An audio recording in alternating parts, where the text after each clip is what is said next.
National dairy ಅಂತ ಗುಣಮಟ್ಟದ ಡೈರಿಯಲ್ಲಿ ಉತ್ಪಾದಿಸಲ್ಪಡುವಂತಹ ಉತ್ಪನ್ನಗಳು ಉತ್ಕೃಷ್ಟ ಮಟ್ಟದಾಗಿರುತ್ತೆ. ಅದಕ್ಕೊಂದು ಸಣ್ಣ ಉದಾಹರಣೆ ಕೊಡ್ತೀನಿ. ಇದು ನ್ಯಾಷನಲ್ ಡೈರಿಯಲ್ಲಿ ಉತ್ಪಾದಿಸಲಾಗಿರುವಂಥ ಕೋವಾ. ಇದರ ಬಣ್ಣ ನೋಡಿ, ಸ್ಮೆಲ್ಲು, ಅದೇ ರೀತಿ ರುಚಿ ಅತ್ಯಂತ ನ್ಯಾಚುರಲ್ ಆಗಿರುತ್ತೆ. ಇದರ ಬೆಲೆ 1/4 kgಗೆ 56 ರೂಪಾಯಿ. ಆದರೆ ಇದೇ ಕೋವಕ್ಕೆ ವಿಷ ಬೆರೆಸಿ, ಕಲರ್ ಬೆರೆಸಿ ಕೇವಲ ಕೆಜಿಗೆ 80 ರೂಪಾಯಿ ಮಾಡ್ತಾರೆ. ಅದು ಹೇಗೆ ಅಂತ ತೋರಿಸ್ತೀನಿ ಬನ್ನಿ.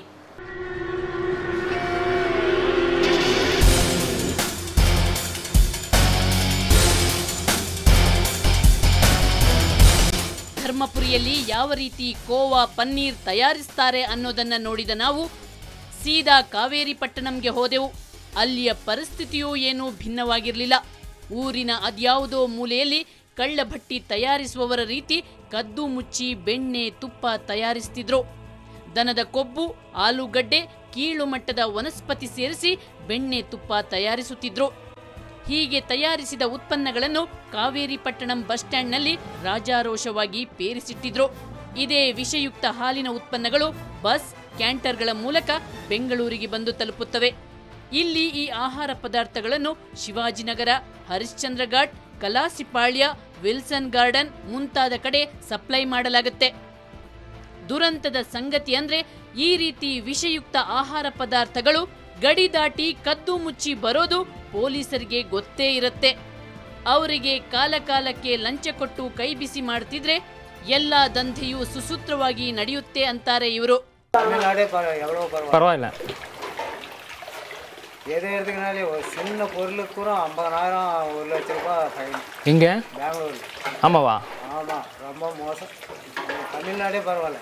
தமிழ்நாட்டில் பரவாயில்ல. ஆமாம், 100,000 தான் வெளியே வந்தாலும் அங்கெல்லாம் லட்சக்கணக்கில் 50,000 கணக்கில் தான். எல்லாருமே லட்சக்கணக்கில் தான் அடிக்கலாம். அதனால லட்சக்கணக்கில் சொன்னாங்க. சும்மா இரும்பு கேட்டுக்கு எவனா கொண்டாந்து போட்டாங்கன்னா அது வாங்கி வைக்கிறதா கூட அதை பிடிச்சிக்கிட்டாங்கன்னா அது 1 லட்ச ரூபாய் 2 லட்ச ரூபாய்.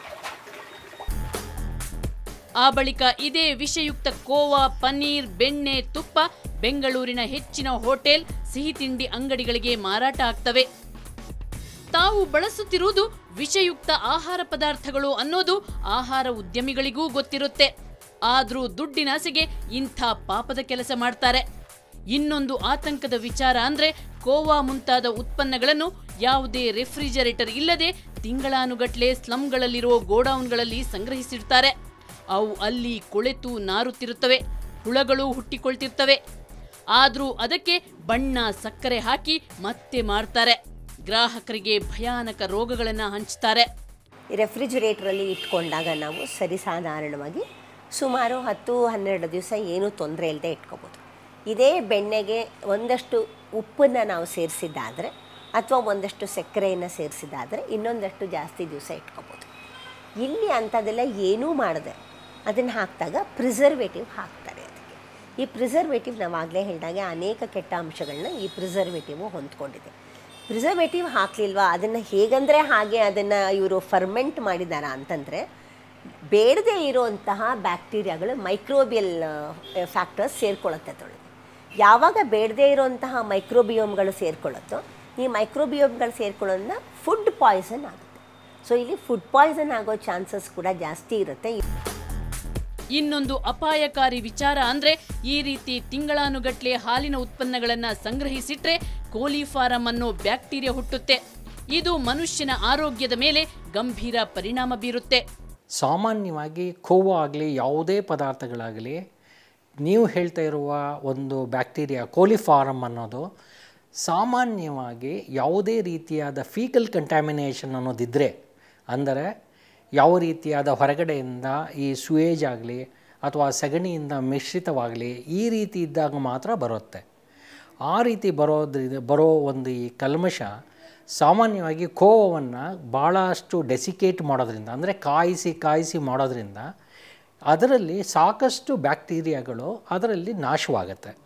ಆದರೂ ಸಹ ಇದು ಎಕ್ಸ್ಟರ್ನಲ್ ಕಂಟ್ಯಾಮಿನೇಷನ್ ಇದ್ದಾಗ ಮಾತ್ರ ನಿಮಗೆ ಕೋಲಿಫಾರಮ್ಮಿಂದ ಜಾಸ್ತಿಯಾದ ತೊಂದರೆ ಆಗೋ ಸಂದರ್ಭ ಇರುತ್ತೆ. ಬೆಂಗಳೂರಿನಲ್ಲಿ ಇಂಥದ್ದೊಂದು ದೊಡ್ಡ ಮಾಫಿಯಾ ಜನರ ಆರೋಗ್ಯನ ಪ್ರತಿದಿನ ಹಾಳು ಮಾಡುತ್ತಿದ್ರೆ ನಮ್ಮ ಪೊಲೀಸ್ ಇಲಾಖೆ ಹಾಗೂ ಆರೋಗ್ಯ ಇಲಾಖೆ ಕೈಕಟ್ಟಿ ಕುಳಿತಿದೆ. ನಾವು ಶುಕ್ರವಾರ ಕಾರ್ಯಾಚರಣೆ ನಡೆಸಿದ ಬಳಿಕ ಸಿಸಿಬಿ ಪೊಲೀಸರು ಎಚ್ಚೆತ್ತುಕೊಂಡ್ರು. ಒಂದಷ್ಟು ಕಡೆ ದಾಳಿ ಮಾಡಿದ್ರು, ಒಂದಿಷ್ಟು ಮಂದಿನ ಬಂಧಿಸಿದ್ರು. ಆದರೆ ಈ ಉತ್ಸಾಹ ಧೈರ್ಯವನ್ನ ಪ್ರತಿದಿನ ತೋರಿಸಿದ್ರೆ ನಮ್ಮ ಜನರ ಆರೋಗ್ಯವಾದರೂ ವೃದ್ಧಿಸಿತು, ರಾಜ್ಯದ ಬೊಕ್ಕಸಕ್ಕೆ ಒಂದಿಷ್ಟು ಆದಾಯ ಬಂದಿತು.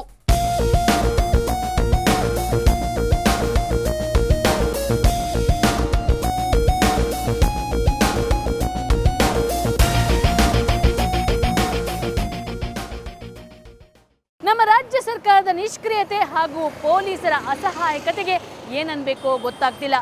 ಸದಾ ರಾಜ್ಯದ ಜನರ ಏಳಿಗೆಯ ಮಂತ್ರ ಪಠಿಸೋ ಆರೋಗ್ಯ ಸಚಿವರಿಗೆ ಈ ಖದೀಮರ ಕಳ್ಳಾಟ ಗೊತ್ತಾಗ್ತಾ ಇಲ್ವಾ?